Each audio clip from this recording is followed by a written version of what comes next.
Boo, acolytes.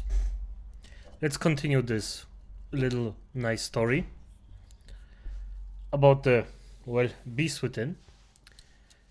Let's just say for now, it's still exciting, even though there are a few things that are a bit, questionable at best, but hey, it is what it is, I guess. Nothing's perfect. So, let's just continue. Any of that explain what I saw last night? What you did to that woman? I was getting to it. There's a lot you still don't understand. I shook my head. No, that's what I said yesterday. What you're saying doesn't make sense. I get that you've been through a lot, I do, and maybe you can't see how crazy some of this stuff is. But if you really believe all this stuff, you need help. But I can't know what kind of help you need until I know what you've done. I tried to prepare myself for the question I had been dreading asking all morning. Grandpa, did you kill that woman? He met my gaze solemnly, looking older in that moment than I had ever seen him. I did. But again, there's more to it. I raised my hand. Sure. Aside from Sulk and that woman, have you killed other people? Yep. He nodded, not even trying to explain farther at that point. How many? His eyes didn't leave mine. That woman makes 87. I felt my knees going as I stumbled back against the kitchen counter. What? How? Why? He looked dejected. Yeah, why? I've been trying to tell you why. It's not an easy or quick thing to explain. I dug into my pocket as he was talking. Yeah, I guess not. Pulling my phone out, I tapped out 911 and hit call. After a moment of silence, I heard it ring, and then a woman's voice was on the line. 911, what's your emergency? My throat was suddenly dry as a bone. My grandfather sat silently staring at me from the table without protest, just watching. I finally managed to croak out, I think there's been a murder out here. I think my grandfather killed someone. Holy shit. The 911 operator wanted me to stay on the line, but I told her I needed to go, that I would be looking out for the patrol cars. Hanging up my phone, I stuffed it back into my pocket and looked again at my grandfather, who still sat silently staring at me. Okay, this is your last chance, for real. They're on their way. You need to tell me what's going on right now before they get here. We can still fix this, or at least help it. I need to understand what you've done. He glanced at the clock up on the wall and then back at me. It's better we wait, actually. It shouldn't take them more than 10 minutes to get here, likely less. I wouldn't get very far in that amount of time, and you need to hear everything for you to understand any of it. He smiled at me. We'll just wait till they've left, and we can continue if you want. I was confused and frustrated. Grandpa, if they come here and find that body, they're going to be taking you when they leave. There won't be any more story time. Maybe you need to go with them if what you're saying is the truth, but I'm trying to help you. He played him. What the fuck? Talk to me before you have to talk to them. Old man. He gave a laugh. I know you're doing what you think is best, Jason. I appreciate it. If I were in your shoes, I'd probably do the same thing. But don't worry about me. Everything is going to work out just fine. I wanted to protest more, but what was the point? Instead, I just stood by the counter, my gaze roaming between the window and the floor. I couldn't look at him anymore. I felt myself feeling more and more guilty and disquieted by his reaction to me calling the police, and I tried to stop second-guessing myself. I had done the reasonable thing after listening to hours of his insanity, and I needed to remember that. There they are. I looked up to see my grandfather looking out the window, and as I followed his gaze, I saw 3 sheriff's deputy cars pulling up outside. I went to the back door in the kitchen and opened it, calling for them to come around that way. They asked me to step outside and tell them what was going on, which I did, focusing most on the large mustached man who was doing most of the talking. Hey, thank you for coming. My grandfather, I saw him last night moving a woman's body out of his car and carrying it into the woods. I talked to him about it this morning, and he was telling me all kinds of crazy stuff, and he admitted to killing that woman.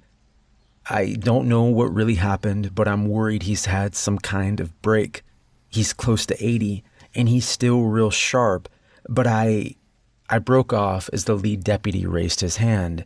Hold up, son. Is this Dr. Barron we're talking about? He's your grandfather. I nodded. Yeah, he is. He cut me off again. Okay. Where is he now? I wasn't sure what to make of his reaction, but I turned and pointed to the house. He's in there.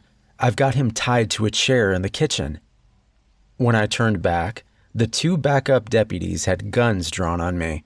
Deputy Mustache pointed a finger in my face. You stay here.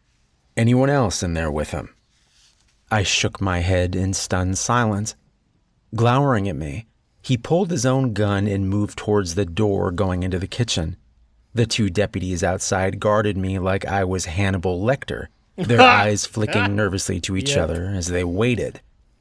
After several minutes, I heard footsteps and turned to see my grandfather coming out of the house in front of the deputy.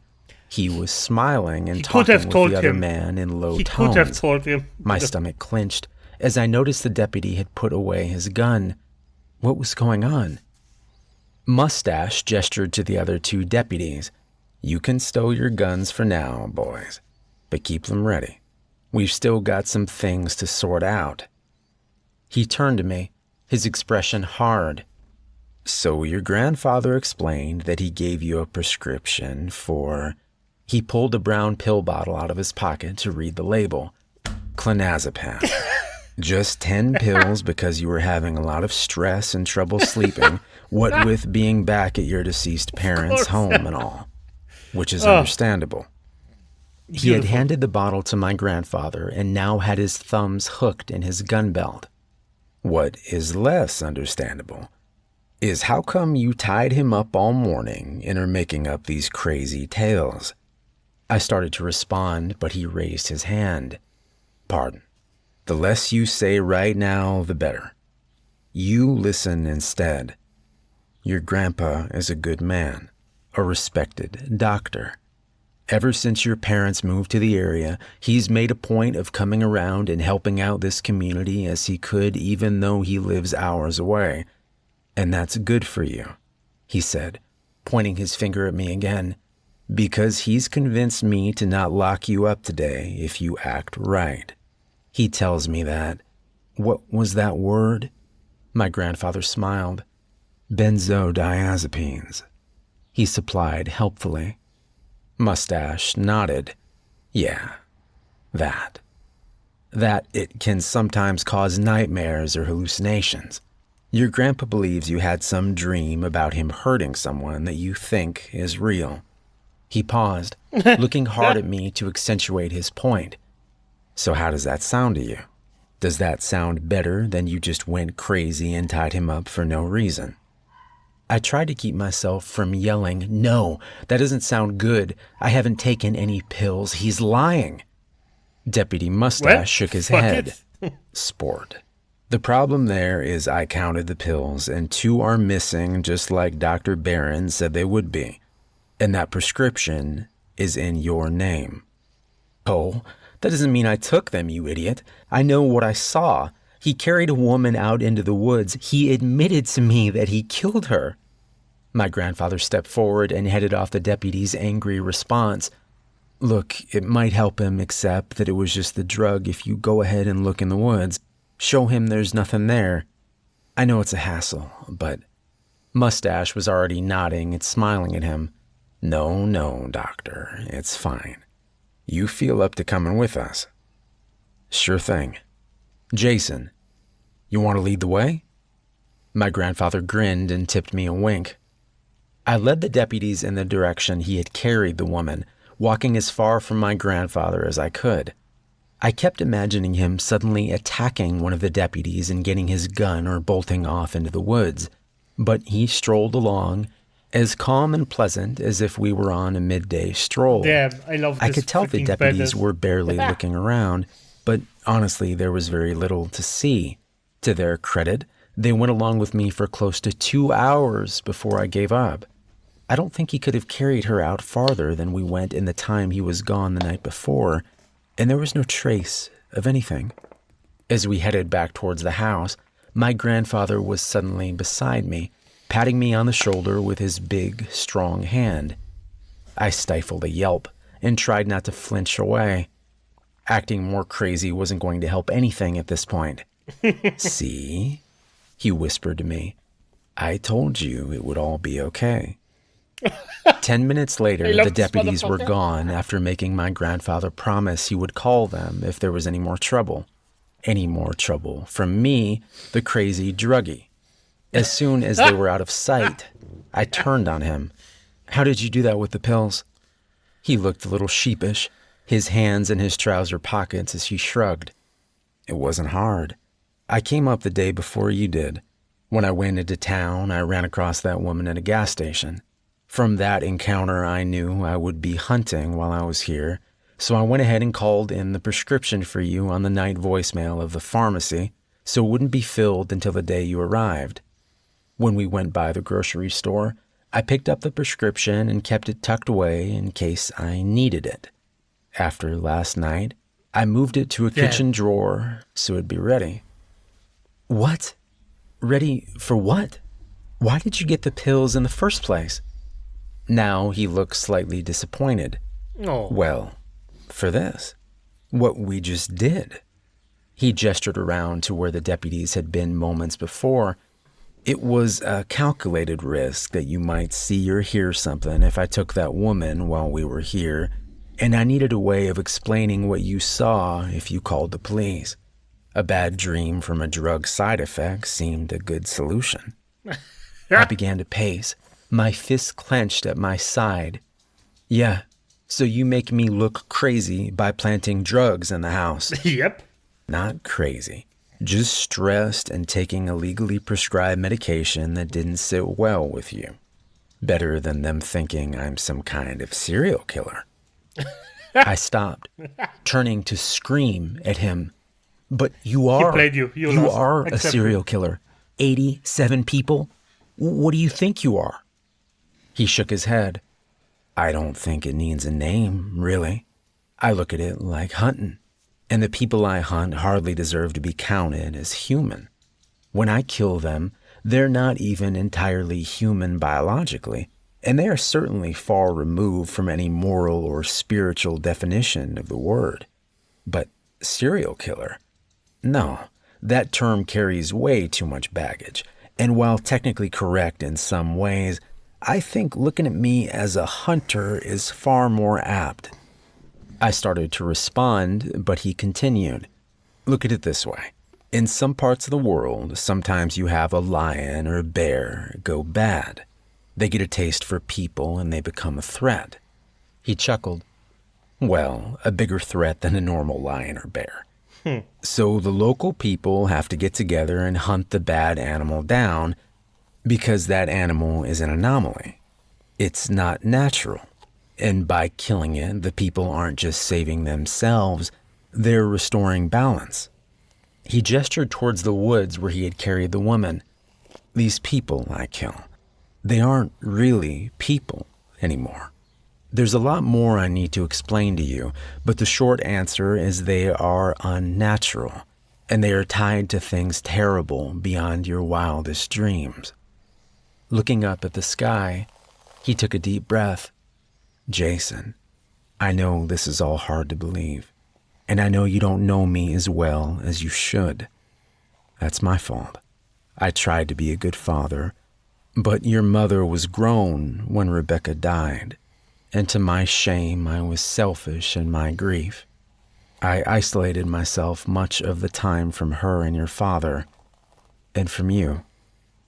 If I hadn't, you'd likely trust me more now." He looked back at me, his eyes glistening. But I was trying to do good. I still am trying to do good. And my hope is you'll come to see the value in it. If you can be patient and listen to all I have to say and see what I have to show you. I felt so tired. I wanted to believe him, but how could I? I didn't know what to say anymore. Finally, I muttered, "What are you going to show me? Where you hid that poor woman's body?" He shook his head, smiling ruefully. "Oh no, that woman's body doesn't exist anymore. Literally. At least not here." Noticing my confused expression, he waved his hand. "Sorry, getting ahead of things. Let me tell you about that woman, but after that, if you're willing, I need you to go with me on a little trip." The wind was picking up and I suppressed a shiver. Trip? To where? The afternoon sun was high in the sky, and shining down through the trees overhead, it left my grandfather dappled in shifting patches of light and shadow. He looked strange in the penumbra, both young and old, menacing and beneficent at the same time. Damn. I could see him grinning at me when he spoke. To where I study them. Like I was telling you outside, I first ran into that woman you saw me toting into the woods at a gas station in town. That was the afternoon before you got here. Bear in mind I'm trying to focus in on the past few days and wait to tell you all the rest when I can show you things as well. But there are some things I need to explain as we go so it will make more sense. For instance, how I can tell an outsider, that's what I call them for reasons that will be clearer in time, from a normal person. When I bit out Salk's throat, I must have swallowed close to a quart of his blood in the process. I didn't think about it at the time, but it's the best explanation I have for what happened next. I went for nearly 2 months after killing him without reading about any strange murders or having any indication that the creature I had seen was still out in the world. I was starting to think that it was either truly over and some things would just remain a mystery, or at the very least my ability to intervene had ended with my lead on Salk. Then one day I was walking down a hallway at the hospital when I passed an old man. He appeared to be there visiting someone and was coming out from the downstairs cafeteria as I was about to go in. There was nothing remarkable about him at all, and as our eyes met at a distance, he gave me a polite nod and kept moving forward. But within 2 more steps of him, I was hit with a painful wave of nausea. My first thought was that I was just sick and the first symptoms were hitting. But then moments later, I felt fine again, and I looked to see the man had moved past me by a little more than the distance that we had been when I first felt sick. I pondered it for a moment, and then decided to follow him. He had meandered into the nearby gift shop to peruse the handful of magazines and crossword puzzle books on offer amid the stuffed animals and overpriced snacks. I waited a few seconds and then entered behind him. Careful to stay out of his line of sight, I edged closer. Again, when I got within about 5 feet of him, I was struck with nausea. Not nearly as strong this time, but very distinct and unpleasant. I tested it several times, moving back and forth out of the invisible demarcation between well and unwell. It was as regular and reliable as flipping a switch. Something in Salk's blood had stayed with me and become a huge asset in my work. Whenever I get close to one of those things, these outsiders, I feel that same familiar, sick feeling. The range varies, but it's definitely grown over time to an average of about 20 feet. Damn. The first time is always bad, though I've grown accustomed to it enough that it isn't incapacitating. After the first time I make contact with one of them, from then on it's much weaker, though it never goes away entirely. And the feeling is unique to that particular outsider. Every first encounter with a new one is always strong. So going back to the other day when I encountered the woman, I was picking up some candy in the gas station, debating on whether I wanted to just eat junk food that night or actually get some kind of substantial dinner, and that woman walked past me on the next aisle over. Damn. I knew right away what the feeling I got was. Enough, it was easy to tell where it was coming from. Of course, I didn't react in any way. I've been doing this for a long time, and I learned years ago to be careful you never tip your hand to one of them. Surprise is one of the few advantages we have, so it should never be squandered. Instead, I waited and listened. When she went up to the counter to pay for some kind of soft drink and chips, I heard the conversation between her and the cashier. They knew each other. Apparently went to church together. That meant she was local, so she would be easier to find later. As I pretended to look at a bag of chocolate-covered peanuts, I looked out the window to the only other customer car in the parking lot. It was a gold-colored sedan with some kind of back window decal I couldn't make out from that angle. I waited, hearing the cashier call the woman Susie as she said goodbye. Putting down the candy, I picked up another brand and made a show of studying the nutritional information on the back, which was a horror in and of itself. Susie was slow pulling away, but when she finally did, I saw two more things. The window decal was for Mid Creek Community College, which was only 20 miles away from here. And she had an educator tag on her car. Smartphones, as disturbing as they can be in some regards, are wonderful tools for the things I do. Obviously, any internet research or phone calls I make in connection with hunting is done with what they call burner phones, but they have come a long way, haven't they? Before I left the gas station, I had already found her, picture and all, Susie Avaretti, Associate Professor of Economics at Mid Creek Community College. A couple of more searches and I had her home address. When I went out last night, I went to her home first, but no one was there. Next, I drove by the college, but there was no sign of her car there either. Then, as I was coming back through town, I saw the gold sedan at that late-night diner near the interstate. Slowing down, I could see her inside at a booth, eating some kind of waffle as she sat by herself. That is the hardest part, Jason. You see these people, these things, living their public lives, showing their external face. If you're doing it right, they don't even know you're watching them. And they seem vulnerable, mundane, human. It is easy to forget that the woman sitting alone in the dingy diner, morosely gnawing on a waffle late at night, well, she isn't really a person, not entirely. At best, that's only part of the truth, and the only part, well, believe me, if you ever let yourself forget the other part, you're liable to wind up dead. So you have to close yourself off from feeling sorry for them or seeing mercy as some kind of virtue. That kind of thinking almost killed me twice early on in all this, and while it's the hardest lesson to learn, it's also one of the most important. It could also be the last I parked across the road from the diner in the shadow of a rundown pawn shop that had gone belly up years earlier from the look of it. I watched her eat her food, pay her bill, and get in her car. I followed her, and soon it was clear she was most likely going home based on her route. It was an educated guess, but worth the risk to get the jump on her. I turned off to take a different, slower route, making up the time and distance with speed and getting to her house 3 minutes before she did.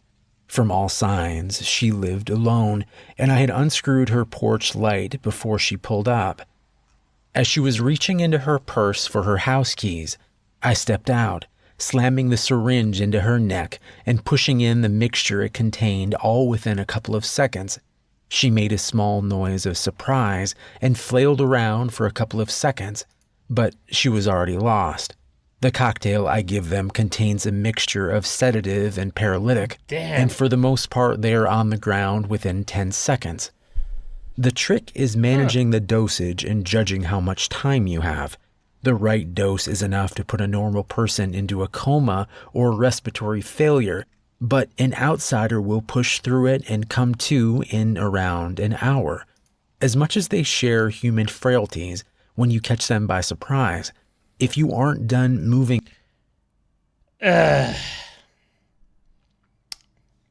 Okay, fair enough. them and dealing with them before the time runs out, well, you better be ready with another dose or you have a major problem. But with her, everything went smoothly enough. I loaded her into the back of my SUV, brought her back here, and I had her in the woods all within 45 minutes. Then I just had to finish her off. I know that sounds cold. It felt very cold to me the first few times I thought about it in those terms. But when you see the things they do, it's not all brutal killings like Salk would do. Many of them are far more clever and insidious. When you face the realities of that kind of evil, your sensibilities start to change quite a bit. Your willingness to do harm, your tolerance for cruelty, it slowly becomes palatable. At the best and worst of times, it becomes righteous. And that's one of the dangers too.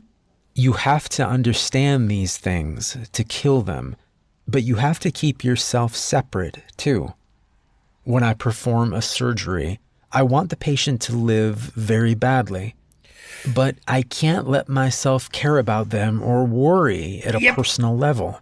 That emotion would get in the way, making me hesitate or make a mistake. It's the same thing with this. You cannot do this out of a sense of revenge, and you can't let yourself become like the thing you're hunting. In any case, the best and cleanest way to kill an outsider is to destroy what I call the seed. All of them, when they are alive and for a short while after they are dead, have this small black, well, it looks like a pebble usually. It's tucked just beneath the left hippocampus most of the time. The hippocampus, as you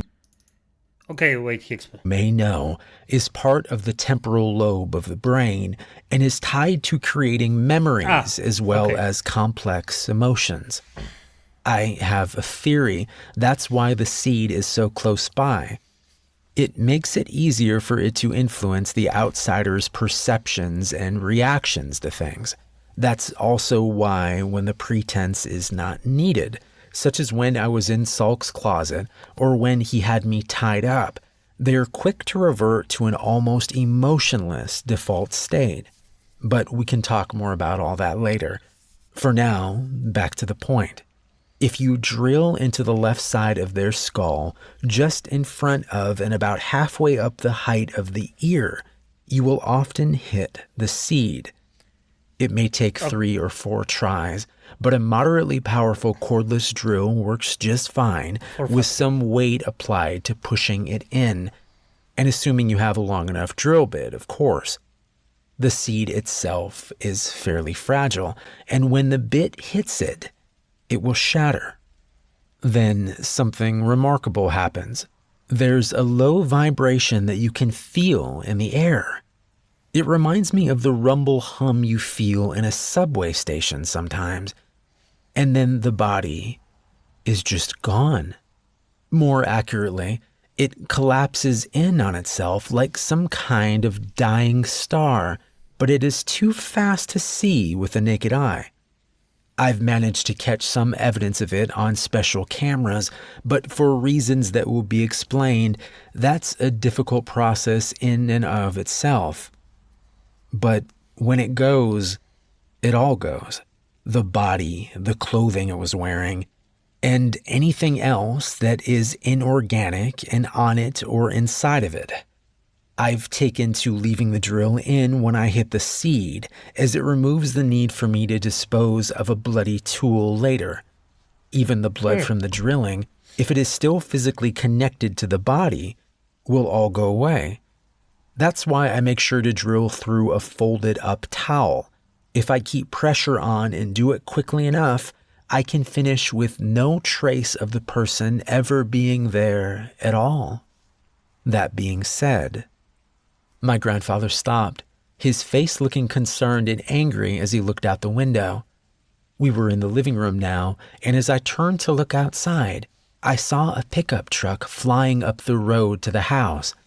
It was hard to see in that distance and speed, but it looked like several people were in the bed of the truck, all of them wearing hoodies and masks. Shit.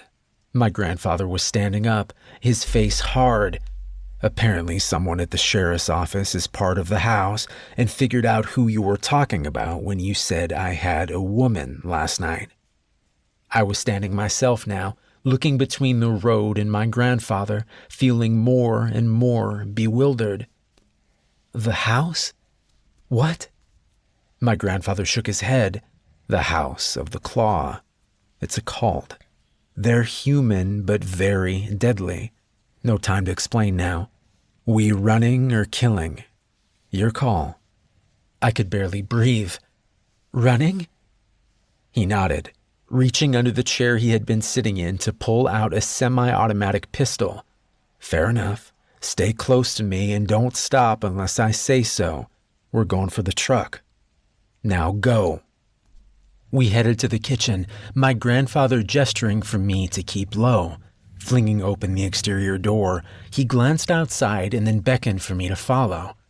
We weren't very far from his SUV, but we still had to round the corner of the house and I could hear the pickup sliding to a halt in the front yard. We moved to the corner of the house and stopped, my grandfather turning to whisper to me, "Here's the key fob. When I say go, you do 3 things. First, you unlock the doors with a fob. Second, you count to 2. Third, you run to the passenger side and get in and down. Got it?" I nodded, my hands trembling as I took the fob from him. Good. Go. I unlocked the car, wincing internally at the loud honk it gave as the locks disengaged. But then I realized no one was going to pay much attention to it with my grandfather shooting at them. It occurred to me that I wasn't counting, so I bolted after what felt like 2 seconds and made it around to the passenger side. I felt a moment of sharp panic as my hand fumbled at the door latch before getting the door open. Once inside, I tried to bawl into the floorboard as much as possible. I had just enough time to take in the smells of the SUV, a mixture of my grandfather, some kind of oil, and a metallic scent, before he was opening the driver's door and getting in. Without saying anything, he punched the ignition button and threw the SUV into gear. I heard 2 more gunshots and something made a loud pinging on the outside of the car, but we kept going. And as I eased up into the seat, I saw that we were clear of the yard and headed down the road. Looking back, I saw 3 of the 4 men clustered around a 4th that was on the ground but still moving. My grandfather looked over at me. "You hurt?" I shook my head. "I'm fine. What about you? What happened?" "Nah, I'm fine. I think I got a couple of pellets of buckshot in my leg, but it was from a ricochet. Nothing major." He gave me a tight smile. "As for what happened, I shot 2 of them, 1 in the arm and 1 in the leg. Can't risk killing them at your parents' house or anywhere they can be linked back to us." "What? Why? They already know who we are." He took a turn down a sandy dirt road and gave me a shrug. "They do, but they're likely the only ones that do." Turning to glance behind my seat, he nodded to himself.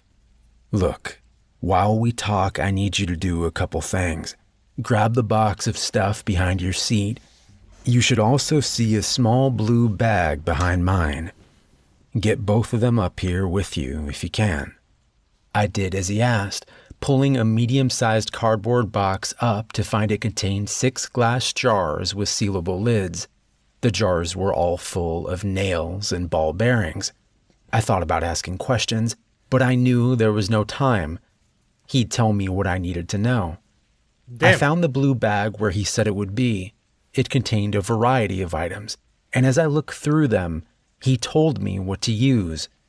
There were little rolls of taped-up face towels in the bag, and following his instructions, I unwrapped 3 of them to find small glass vials with rubber stoppers in the middle. The vials contained some kind of fluid, but he told me to be careful not to open the vials. Fair enough. We continue tomorrow, acolytes. Are those Molotov cocktails? We will see. I actually quite like the freaking glass nail grenades. I hope he uses it so cars get out of the way or just, fumble a bit. That's actually a quite nice idea. I like that one, or that's at least what I think those things could be, because what else, for F's sake? Acolytes, this story is really good, except for the small inconsistency. The rest is just fantastic. I love the fact that I don't know who wrote this down, because I doubt that the storyteller actually, has this, or that the storyteller wrote it. But that's irrelevant. The writer of the story is extremely driven by detail. I love it. I just love it. The fact that to a certain degree, it reflects on how a human being would maybe act in a situation like this, or ice cold human being like the grandfather. The grandfather is a freaking beast of a freaking Chad. I love it. This is just on top. On effing top. But as it is, acolytes, good night.